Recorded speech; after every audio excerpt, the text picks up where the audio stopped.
Acres Farm regulated hunting grounds. Now, the great outdoors with Jason White. Hello friends, welcome to the Great Outdoors. I'm your host Jason White. Pleasure to be here with you today on this beautiful fall day in southwestern Pennsylvania. Special thanks to our sponsors. I'm going to start off there with the Mariana Outdoorsman Association. You can join the MOA today at marianaoutdoors.com. They're running their early bird special. You get the remainder of 2024 for free. Huge deal. You get the rest of 2024 for free if you purchase a 2025 membership, which is really exciting because you get the access to all the amenities for the rest of the year for free, and then you get all of next year.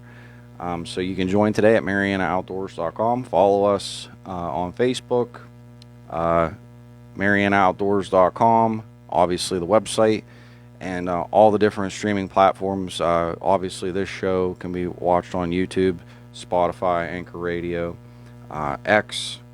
But yeah, just follow us, and I'm on LinkedIn as well. So anywhere and everywhere to try to stay updated with the Mariana Outdoorsman Association. Wild Acres Farm Fishery and Regulated Hunting Grounds. If you're looking to book a free-ranging upland bird hunt, whitetail deer hunt, wild turkey hunt, we have you covered. Wild Acres Farm is managed by 10 Mile Creek Outfitters. We have other properties as well that we utilize for the whitetail deer and also the other deer and turkeys. So if you're looking to book any of these things, including a trophy trout fishing guided trip, 10mileco.org, which stands for 10 Mile Creek Outfitters. Again, 10mileco.org, or you can call us at 724-579-0924. And last but not least, visit PA. Please visit Pennsylvania. Check out their website, www.visitpa.com. Lots of information about ongoing events across the Commonwealth of Pennsylvania. I kind of wanted to take today and dive into just some events with the Mariana Outdoorsman Association, what's going on. I know I haven't really talked about some of the projects and things that have been achieved this year. I think it's important to do that because it's been quite the busy season. Summertime is when we do, construction projects, and going into fall, kind of things are headed towards upland bird hunting, which is now actively open, dove hunting, which is open across the Commonwealth of Pennsylvania, trout fishing, which will be around the corner in October, and lots of other great things. As far as upcoming events are concerned, we're going to be firing up trout stalking in early October. I do not have a definitive date as of today. I'm kind of watching the water temperatures. I'm watching the weather because the water needs to be ideally below 65 degrees regularly for the trout to be healthy. So until I get to that point, I will keep everybody posted. Please watch Facebook. Please watch our website, marianaoutdoors.com. Obviously, I'll be announcing it on the show. Tentatively have it slated for the first week of October, but again, please keep your eyes peeled. I will be nailing down a definitive trout stalking date. Friday, October the 18th, the Fayette County Farm Bureau is hosting an upland bird continental pheasant hunt at Wild Acres Farm. You can get information on Wild Acres Farm Fishery and Regulated Hunting Grounds at Facebook. Also, you can follow the Fayette County Farm Bureau, or give me a call at 724-579-0924. Happy to have you.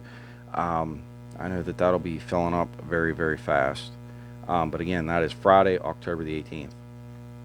Saturday, October 19th, 4 o'clock, there's going to be a gun and cash bash. It's the inaugural Energy and Sportsmanship Bash. It's a collaboration between the U.S. Oil and Gas Alliance and the Mariana Outdoorsman Association, raising money to promote and bolster, efforts of the energy industry and also conservation efforts. Excuse me. The following week, which I do not have this actually on social media yet, I have been just starting to promote it. The Appalachian Pipeliners Association is hosting an event at the Mariana Outdoorsman Association It is their second annual trophy trout fishing tournament. Really excited about it. I have information up on, again, the different social media platforms. If you're interested in attending, you do not have to be an APA member. It is a little more money if you come, but it is open to the general public. There's social attendance if you're just planning on, coming for networking. Also, you can come and participate in the actual tournament itself. But I'm sure the APA would love to have you one way or another, whether you're a member or not. But, please consider participating and or joining the Appalachian Pipeliners Association. They do a lot of great work. Saturday, the 26th of October, the Firearm Owners Against Crime are hosting a concealed carry seminar. It'll be at Wild Acres Farm, 1997 Morey Road, Clarksville, Pennsylvania, 15322. I am waiting to get some graphics and more information about this. But again, that'll be Saturday, October the 26th, so please save the date. They do, again, fantastic work promoting, giving people awareness, teaching people about the Castle Doctrine, teaching people things related to the Second Amendment, obviously knowing state and federal laws, knowing reciprocity, things like that, etc., what you should do in certain situations, how to apply for, obviously, a concealed carry permit. So, yeah, really excited, looking forward to that, and I'm really looking forward to these events in October. Obviously, I mentioned about the Continental Pheasant Hunt on the 18th, the APA's Trout Fishing Tournament on the 25th, and then FOAC's Concealed Carry Seminar on the 26th. These are all important because we spent all summer, and for the past couple years, we've been slowly restoring a Civil War era farmhouse and barn. The barn is now officially restored. When I say we totally did an overhaul on it, basically everything predominantly is still original when it comes to the bones of the structure, the beams, support structures, the floor joists, the stone foundation, etc. All original. Trusses are made out of the original tree, I would say trees that still have the bark on them. But that being said, new roof, new soffit, fascia, gutters, repointed inside and out, new wood floors, and we did it rough cut, so everything looks as close to the original look as possible.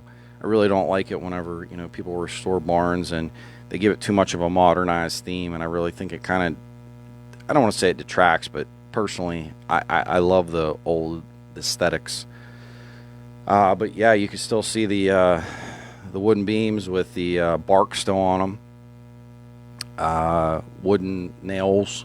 They certainly didn't have the metal nails at that point in time. So, if you're interested, any of these events, please, they are open to the general public. Happy to have you. Again, whether you're wanting to come for the upland bird hunt, it's actually a continental pheasant hunt, or the APA's trout fishing tournament, or last but not least, the concealed carry seminar with Firearm Owners Against Crime. We're going to really be putting this venue on full display. I'm really excited about that. I'm really happy and appreciative. I'd like to thank all the volunteers and everybody that put in the countless hours of old-fashioned elbow grease and sweat equity. It's been certainly a tall task. We spent last year when we originally started on the project, there was a lot of cleaning that had to be done. The floors were in such poor shape you could barely even walk on them. The roof was leaking, and it had breached through into some of the floor areas, giant holes in the floors. So we ultimately had to replace the roof. We had to slowly rip the floors up and replace it with new wood. Like I said, we went with a rough cut 2-inch thick, like a true 2-inch thick board to handle the weights.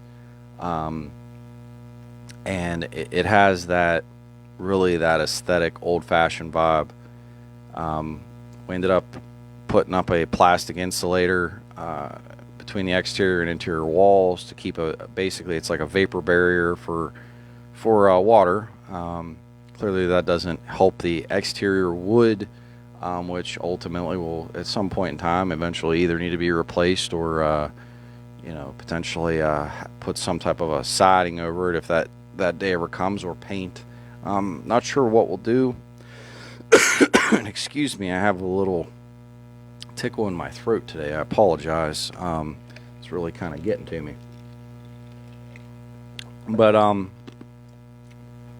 we are working on basically this restoration project was ultimately for people to have events. So I'm really thankful and appreciative because we're finally there. We finally got across the finish line.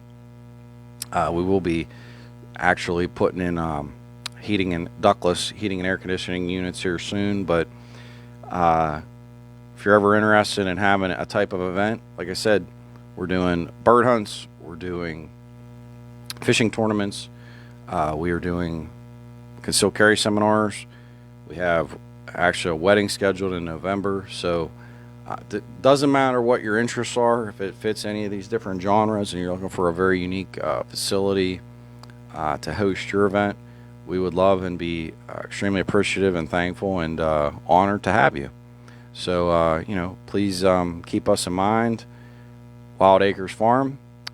Information's at 10milesco.org, or you can call me personally at 724-579-0924. But there's some awesome events scheduled for the fall, and again, I'm so very, very appreciative and thankful of everybody that's put in the countless hours to make this happen. And it's been certainly just an uphill climb. It's been about 4 years of just going through the trenches. If you have restored a barn at any capacity, or if you've ever done any carpentry work or poured a cement or done anything like that, you can understand what I'm saying. It's a lot of physical labor, and to see, I don't want to say a disfigured piece of property, but something that really needed red up for sure.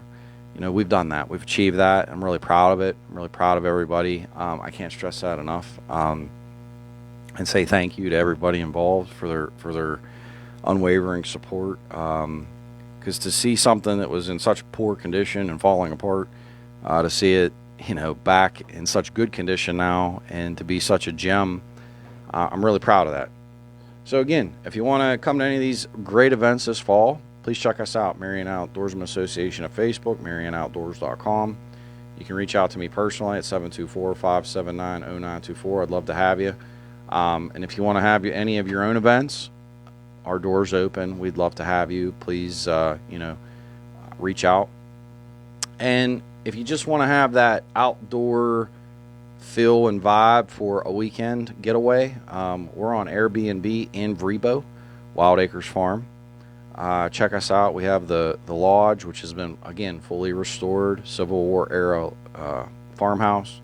And then we have a small cottage for, smaller groups of people if you want that as well. Also wanted to highlight, we achieved our 1,000-yard rifle range. A few years ago, I had originally had it all set up at 1,000 yards when I first opened up Wild Acres Farm, and also when we had got things going for the Marion Outdoorsman Association when we opened up our new facilities. The problem was there ended up being a power line going through, so we lost our 900 and our 1,000-yard shot. Finally, after jumping through different hoops and hurdles and trials and tribulations, we were able to achieve the 900 and 1,000-yard bunkers this year. So again, really thankful, appreciative of everybody that's helped over the years to make this happen. It is the farthest rifle range, not only in southwestern Pennsylvania, but I'm pretty sure it's about a 3 to 5 hour drive to get to anything even remotely close. So if you live in southwestern Pennsylvania, if you're in the Pittsburgh market, the Wheeling, Morgantown markets, the Laurel Highlands, please consider checking us out. We have some fantastic facilities, and I really think you would really like it. Plans for the future with that particular facility, we're planning on, hopefully with our big shooting building pouring some cement floors next year. Currently, we have the really fine pea gravel as our floor. Planning on some cement next year. Planning on some of that outdoor grassy carpet actually as the flooring, because I want to be able to practice laying prone on the ground for practice. Because typically when you're shooting far distances, that's what you're going to be shooting. You're going to shoot prone. Prone would be like when you're laying on your belly, utilizing a bipod on your rifle. So really trying to create that comfortable setting for people to practice. Obviously, when you're out in the outdoors, it's not always going to be super comfortable. It's not always going to be ideal conditions or situations. So, but we're trying to make sure that we have some top-notch facilities for everybody to enjoy and practice. So if you're somebody that wants to shoot 1,000 yards, if you're somebody that wants to shoot 300 yards, we have the varieties for you to pick from and enjoy for your practice, whether you want to shoot at paper, whether you want to shoot at metal targets, whether you want to shoot at we also have a pig, full standing black bear, and we have a full size elk. So some pretty cool things we've incorporated into those amenities, and I'm really excited about it. Really think that people that enjoy, whether you're just shooting a rifle for the fun of it, for leisure, or if you're somebody that's doing it for hunting purposes, I think you will not be disappointed.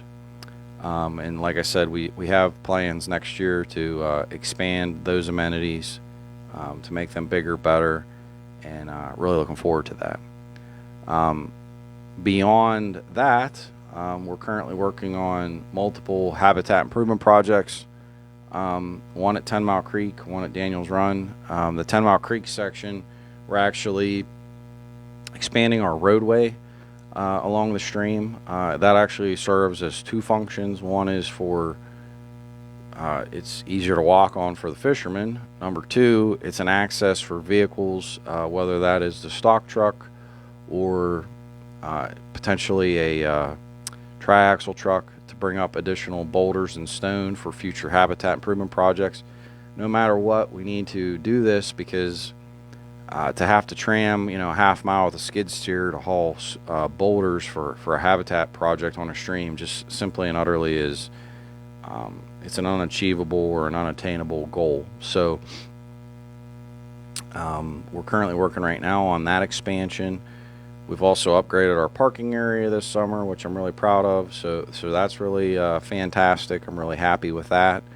But yeah, we're currently in the process of expanding the roadways upstream and downstream, and really looking forward to where that kind of pans out in the future. Daniels Run, we're working there currently. That is a cold water tributary in Washington County. To my knowledge, it's the only stream that will hold trout 365 days a year.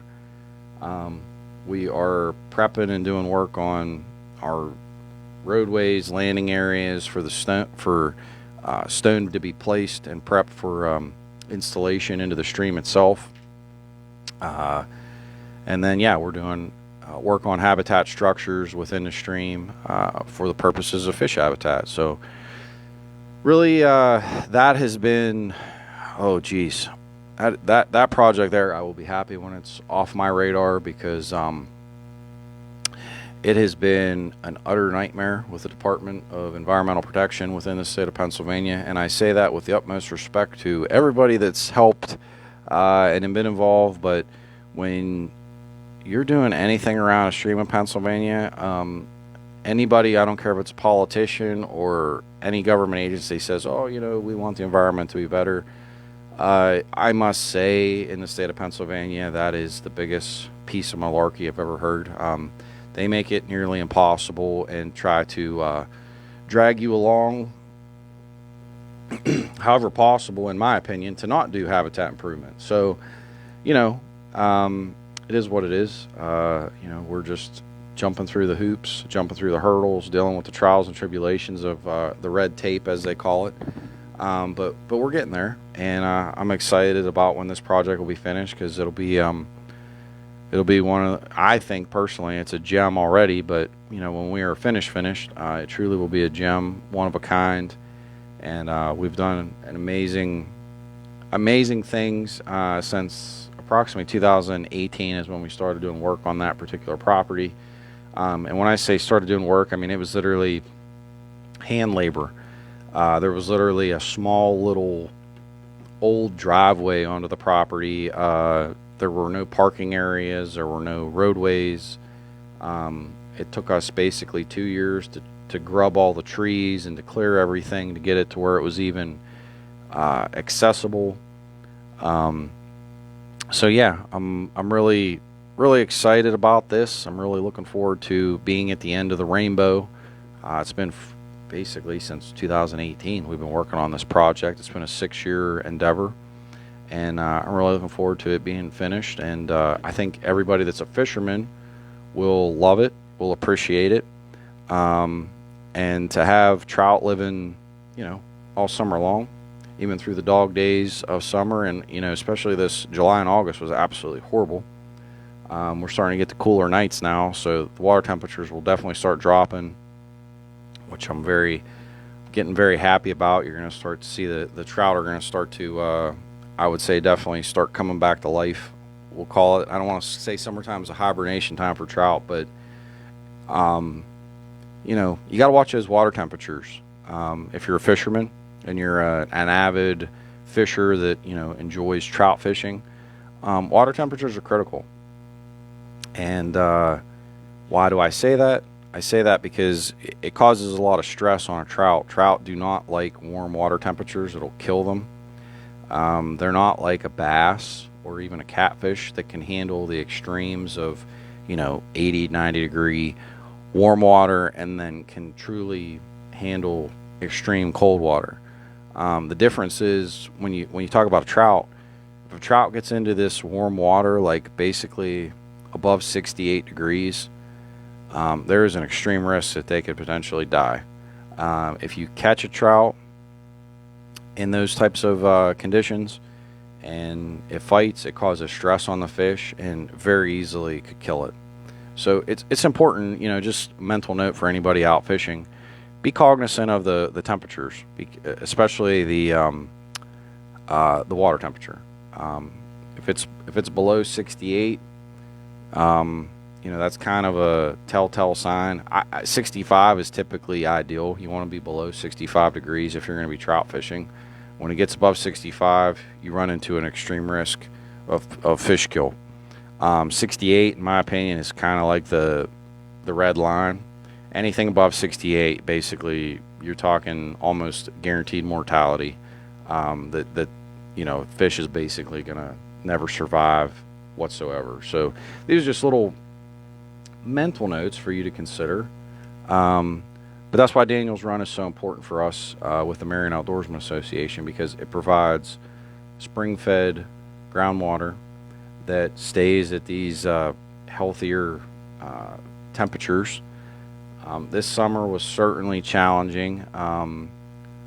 This was by far the worst summer I've ever seen. I'm 37 years old. I've never encountered such horrible conditions. Why is that important? That is important because, this is across the whole state of Pennsylvania. I think there were big swaths and big areas that dealt with a lot of drought conditions. You got to remember, folks, especially when we're having a conversation about trout fishing, water flow is critical, because water flow, especially when you have rocks in the water, creates oxygen. Trout need oxygen. Fish need oxygen. We need oxygen. So in a stream, trout are very reliant on oxygenated water. So when you have a drought and the water dries up and there's minimal to no flow, your oxygen levels immediately plummet. So that's number one. So for them to even breathe in those water conditions, it's very hard. It's almost like they're being suffocated to death. Then when you have such extreme conditions as we've had, the water temperatures themselves then boil up over, the risk of being too warm. You have to take into account those two factors, the oxygen in the water and the temperature of the water. Trout can be a lot more conducive to survive even in warmer conditions if there is good water flow and if there are good oxygen levels in the water. Think of it in that capacity, almost like being strangled to death or being suffocated. That's how basically a trout feels whenever it gets in a condition to where the water's low, lacking oxygen, and it's too warm. Warm water temperatures directly reflect lower oxygen levels. This isn't true everywhere. Obviously, there are streams that do run and have oxygen in them, but it is a telltale sign, especially in southwestern Pennsylvania and major parts of Pennsylvania, that when the water gets too low and you have low water flow, 9 times out of 10, you're going to have low oxygen levels and you're going to have higher temperatures. And those are both deadly combinations when you're talking about trout species. Again, when I was talking about bass, catfish, they have a much broader and tolerable range when it comes to being able to handle oxygen and even temperature tolerances. Trout, on the other hand, do not.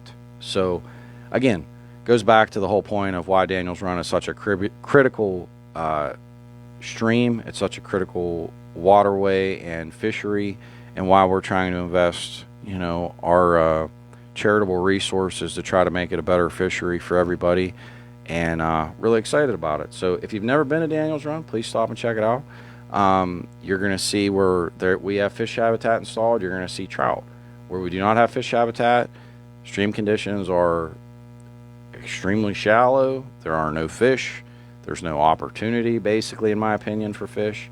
And it is a telltale scenario of how if you build it, they will come.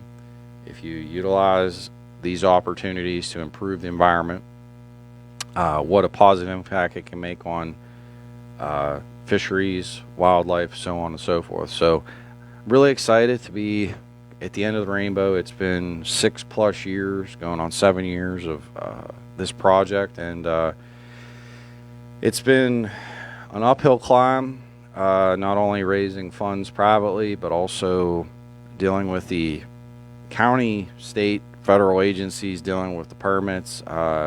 Honestly, utter nightmare. I hate to say that. It's sad to say that. It's sad to say that because, again, I said this earlier, there are so many people politically and TV, radio, whatever, that say, oh, we need to do all this stuff. I even heard it last night at the presidential debate about climate change and all this stuff. Is the climate changing? Are people impacting the climate? I mean, of course people are impacting the climate. Go out and look at the temperature of a roadway, or in the middle of the summer whenever you can cook an egg on the hood of a car. Those are things such as thermal heat. Does that increase when rain hits the ground instead of hitting trees and naturally filtering through a forest, and it's hitting a hot blacktop and then dumping right into a stream? Yeah, of course that's something that people have altered, the environment. But with that being said, when you're talking about things that I'm referring to and positives that could help combat those particular scenarios and things that are positives for society, and the government is doing everything in their power to stymie positive progress, I think that I just think that's literally insane. And I think it's sad. I think it's sad for us as a society. I think it's sad that I'm even having to say this. I think it's sad that, we can sit there on one side of our mouths and say that we want the environment to be better, but then when people want it to be better, we want to create so many layers of government and bureaucracy that people can't do it. So, until we as a society, as a culture, until we realize that red tape is a real thing, layers of bureaucracy are a real thing, until we cut through that, until we realize that we have to make things easier for people to do positive work, we have to create positive stories and positive narratives where people were able to do things cheaply and efficiently. Because I'm sorry, who the heck wants to deal with government bureaucracy? Who wants to deal with having to pay attorneys and consultants to have to do basic habitat improvements on a stream? I can assure you, I don't want to deal with it, but guess what? I've had to deal with it. These are the facts of the situation, and I wouldn't wish what I've dealt with upon my worst enemy. And I think it's terrible for southwestern Pennsylvania. I think it's terrible for Pennsylvania as a whole. It's a shame that I even have to share, my negative perception. But I think it's important that everybody understands, because it's important, because change needs to happen. People need to realize that, yes, there are positives we could do to improve our surroundings. We can do a better job when it comes to, catch basins in communities, not polluting, throwing garbage out windows into roadways. We have to realize that stuff ends up in a stream or a waterway. I'm a farmer also. Cattle should not be going to the bathroom, 100 cows going to the bathroom up and down in a stream and waterway. That's not a good thing. This is where there's great opportunities for riparian buffer zones along streams, and how that can be better with water quality and the health of a stream. Little things that we can do. There are programs at the state and federal level when it comes to fencing and doing different things like that. So it's just the awareness of how we do impact the environment, but in the same token, there are people out there like myself that want to do good for the environment, that want to leave a positive impact, but the amount of regulatory burden that you have to deal with to do that is so egregious and so over the top. I don't know. I mean, each and every one of you have to decide what you want to do with your day, because our time on this planet is so short. For me, I've tried to make a positive impact. I've tried to do good. But I will tell you, there are days that I have to grind through, because, to even repeat the stories I'm telling you right now of the hurdles I've dealt with the regulatory agencies trying to do good, it's tough. It is tough. You have to find the will and the way to keep a positive mindset, and I've been able to do that. But I say this to you with a heavy heart, because where are we headed as a society that we're going to sit here and cry the blues about climate change, or, oh, we need to do a better job as a society with the environment, blah, blah, blah, blah, blah. Hey, there's a lot we could do in very small ways. One of those ways is cutting the freaking red tape and the regulations, and having these people that have no idea what they're doing reviewing these permits that take way too long to be reviewed, people coming out and checking projects that, honestly, I don't have any clue what education or practical experience they have. But I digress. I think it's very critical that these stories be told, people know and understand them, because if we're going to improve the environment, if we're going to do projects within our communities, bring our tax dollars back to not only southwestern Pennsylvania, but whatever, it doesn't matter what community you live in. You want to do something good for your community, government cannot always be in the way. Government shouldn't be in the way. That's the last thing any of us want to be dealing with. And the fact that doing good requires so much government that it basically stymies your heart, mind, and soul to do any good, I don't know. It's a troubling thing. It's something that each and every one of us, I think, should think about and consider. Because if you expect our children and grandchildren, if this is the path we're going to head down of, oh, we want to make things better, but at the same token, we're going to anchor every opportunity that we have, I think it's a monumental fail as a society. And I think we're biting off our nose to spite our face just to create government jobs with people that, in my opinion, really don't know what they're doing. So, take what I'm saying. I hope that permitting reform will be on the radar. I think it's not something that we want. It's something that we as a society absolutely need. Regulatory reform, we've created a monster.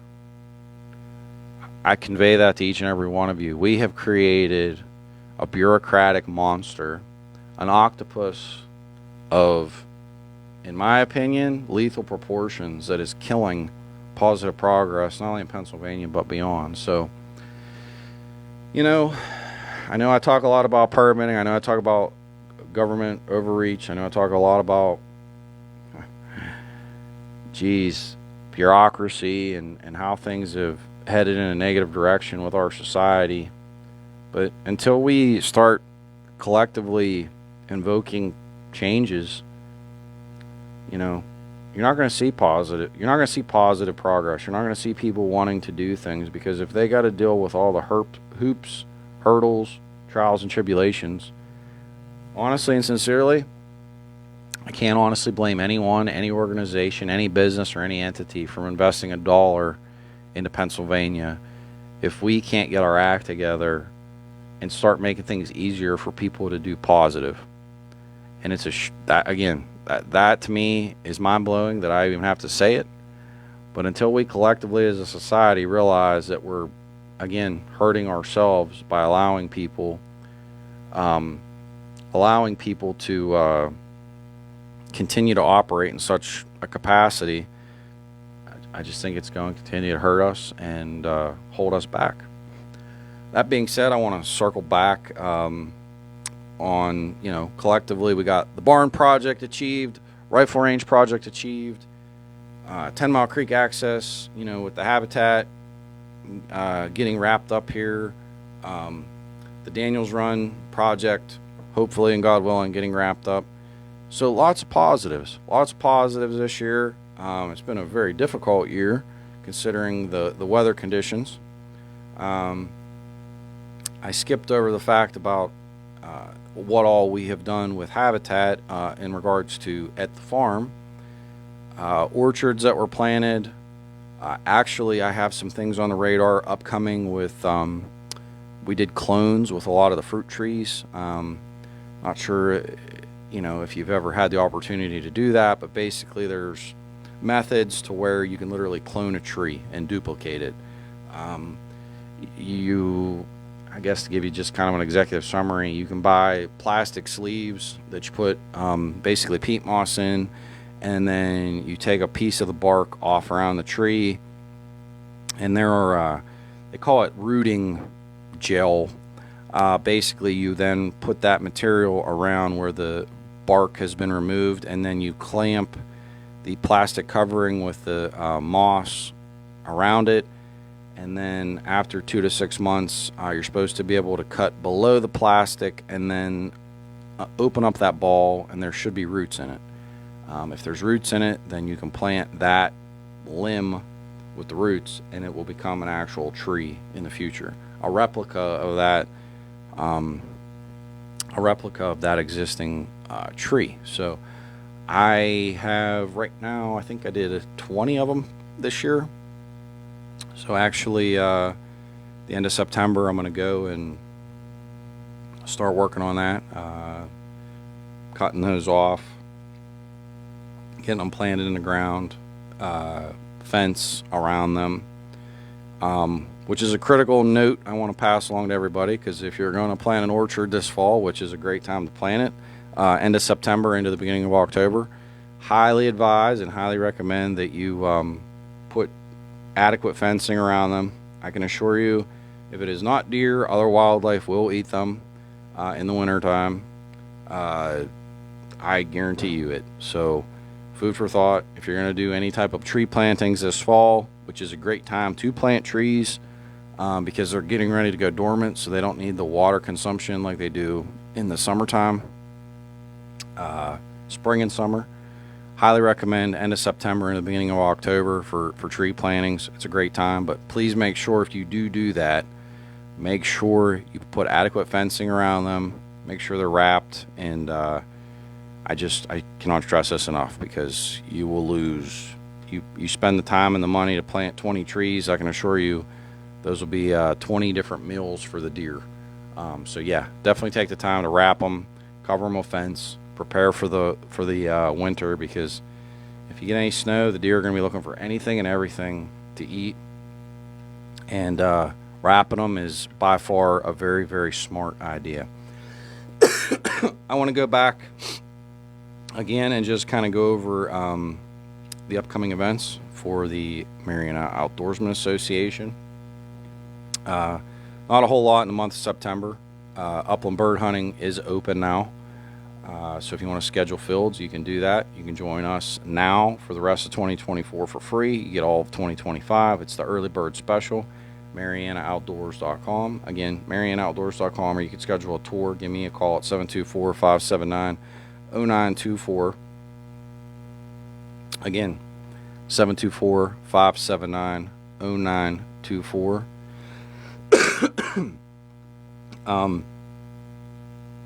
That being said, in the month of October, we have the Continental Pheasant Hunt with the Fayette County Farm Bureau. Please support the Fayette County Farm Bureau attending this event or potentially sponsoring it. Information on Wild Acres Farm Fishery and Regulated Hunting Grounds on Facebook, or you can also check out the Fayette County Farm Bureau Facebook page. Saturday the 19th of October, it is the inaugural Energy and Sportsman's Cash Bash with the U.S. Oil and Gas Alliance and the Marion Outdoorsman Association. October 25th, APA Trout Fishing Tournament. It is open to the public and also obviously all APA members.